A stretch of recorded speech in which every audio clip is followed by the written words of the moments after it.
kept pushing on, but then you went too far. When your ship has sailed and all your dreams are lost. Right here. So before I leave the store, my guys leave the water, or I leave the water mixing with Red Sea salt. I use Red Sea, and to make sure it's properly chemically balanced for the next day when I start doing service. So before I start loading the van with salt water, check the salinity, make sure everything is alright. And let's talk about salinity today. Very important parameter. There's different refractometers.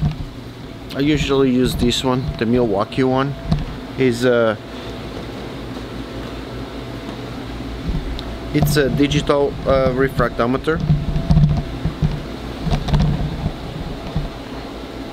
So every time before I leave, I always double check, make sure the salinity is good.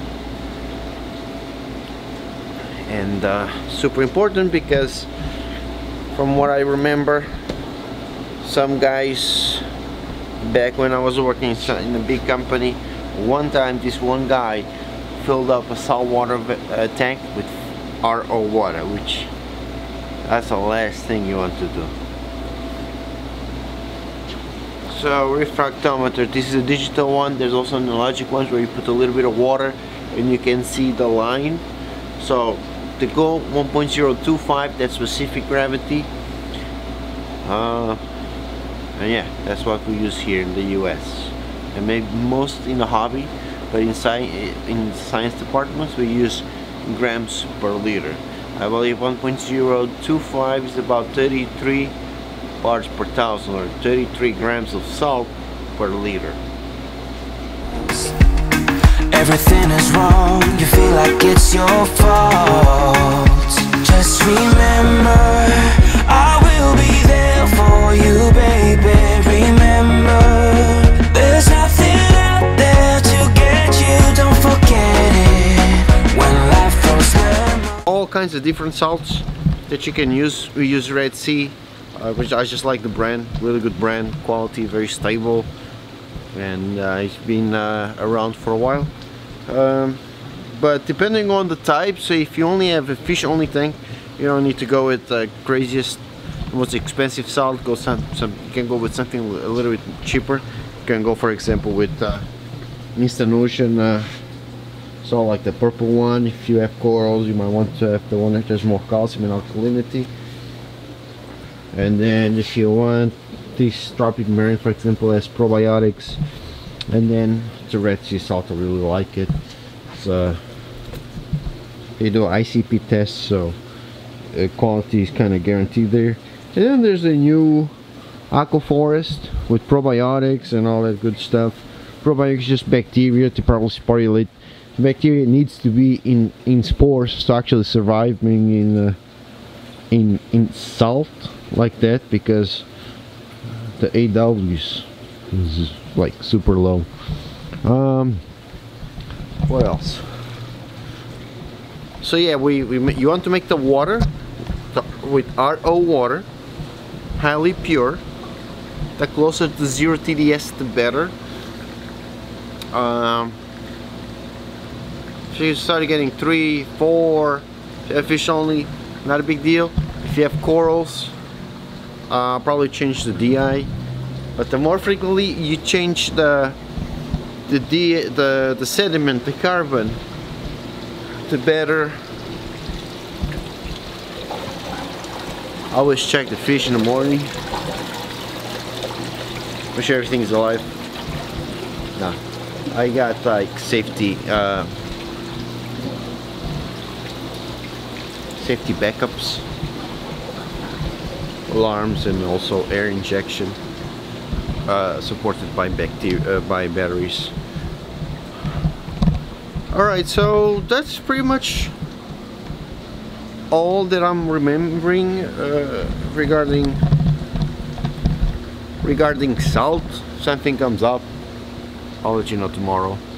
But that's it. Just make RODI water with very low total dissolved solids, which is TDS, and mix it, let it mix, let the chemical equilibrium occur, let it mix if you want, overnight will be great, and then just do the water change. Water changes are super important, they are easy to do, and you take out the waste, replenish the tank with new minerals, all that good stuff. Let me just check, I'm filling up the water vat before I leave. Oh, still like 20, I need like 90 gallons almost to go. But here I have so much demand for water. We used to do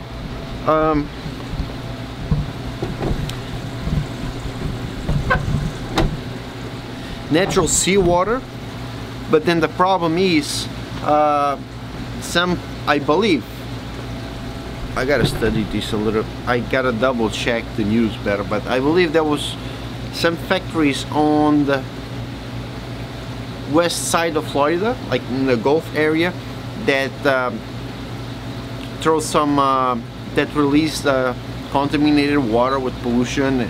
So that pollution had phosphates, for example, and those phosphates stimulate the growth of microalgae, which was toxic, and that was an algae bloom.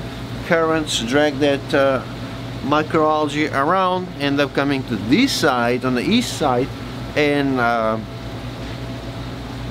I don't want to risk it, because if my guy that was collecting water for some reason will collect some of the water with the red tide, that microalgae, my customers could you know, lose everything inside their tank. So I just started all the vats that were dedicated for natural seawater. I converted that into just the synthetic water that I mix using a high quality salt, which is the Red Sea.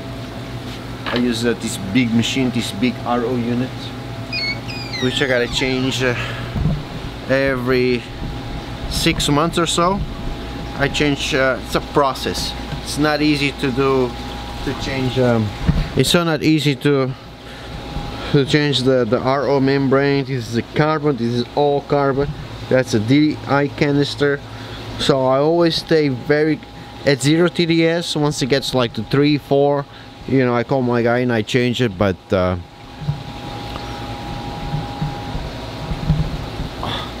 it's a regular refractometer right there.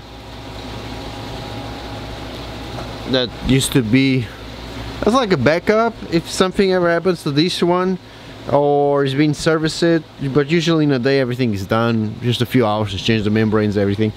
But before I had this bad boy, I used the regular ones. Oh my god, it was so slow. Feel like a filtration head. This is my filtration for the fresh water, but it used to be for the salt water, because before, when I first started, there was only one bay and this whole wall was salt water. But it's okay, you know. Got the skimmer to get some more oxygen, so fish are happier.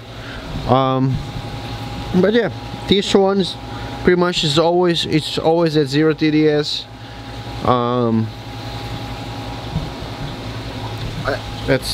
This is the salt. See right here, where's the TDS meter? Freaking crappy Salinity monitor doesn't really work, but right there. So I mix salt here, RO goes here. It's a bit complicated, but who works here knows how to run all the hoses. And that's the Red Sea salt that I use. Good stuff.